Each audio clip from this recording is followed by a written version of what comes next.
বাংলাদেশ আওয়ামী লীগের সাংগঠনিক সম্পাদক শফিউল আলম চৌধুরী নাদেল জানিয়েছেন, সাবেক প্রধানমন্ত্রী শেখ হাসিনা আগামী মার্চের আগেই বাংলাদেশে ফিরবেন। বুধবার দিবাগত গভীর রাতে নিজের ভেরিফাইড ফেসবুক আইডি থেকে প্রকাশিত এক ভিডিও বার্তায় তিনি এই কথা বলেন। তবে শেখ হাসিনার ফেরা নিয়ে বিস্তারিত প্রক্রিয়া তিনি ভিডিও বার্তায় উল্লেখ করেননি।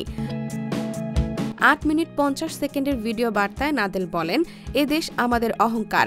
আমরা একটি জঙ্গিবাদী রাষ্ট্র হিসেবে বিশ্বে পরিচিত হতে চাই না। গত বছর জানুয়ারিতে আমরা বই উৎসব করেছিলাম, কিন্তু ড. ইউনূস সরকার শিশুদের এই বই উৎসব থেকে বঞ্চিত করেছে।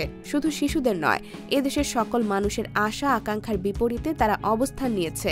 আওয়ামী লীগকে ছোট করার জন্য এবং বাঙালি জাতির সর্বশ্রেষ্ঠ ইতিহাস মুক্তিযুদ্ধকে অপদস্থ করার চেষ্টা করা হয়েছে। বর্তমান অন্তর্বর্তী সরকারের সমালোচনা করে তিনি বলেন, আগামী ১ মাসের মধ্যে বাংলাদেশের রাজনৈতিক অঙ্গনে অনেক পরিবর্তন আসবে। তাই দেশের মানুষ এবং দলীয় নেতাকর্মীদের ধৈর্য ধরে পরিস্থিতি মোকাবেলা করতে হবে। তিনি দেশের সাধারণ জনগণকে আওয়ামী লীগের পাশে থাকার আহ্বান জানিয়ে বলেন, আওয়ামী লীগ দীর্ঘদিন দেশ পরিচালনা করেছে এবং দেশের উন্নয়নের চিত্র সারা বিশ্বের মানুষ দেখেছে। তবে দেশ পরিচালনার সময় আমাদের কিছু ভুল ছিল, এজন্য আমরা ক্ষমাপ্রার্থী। দলীয় নেতাকর্মীদের উদ্দেশ্যে নাদেল বলেন, আপনাদের ওপর অনেক নির্যাতন হয়েছে, অনেককে হত্যা করা হয়েছে, বিকলাঙ্গ করা হয়েছে, অনেকের বাসা বাড়িতে আক্রমণ হয়েছে। আমরা আমাদের কর্মীদের খবর ঠিকমতো নিতে পারিনি। তাই আপনারা ধৈর্য ধরুন। নেত্রী শেখ হাসিনা আগামী মার্চের আগেই দেশে ফিরবেন।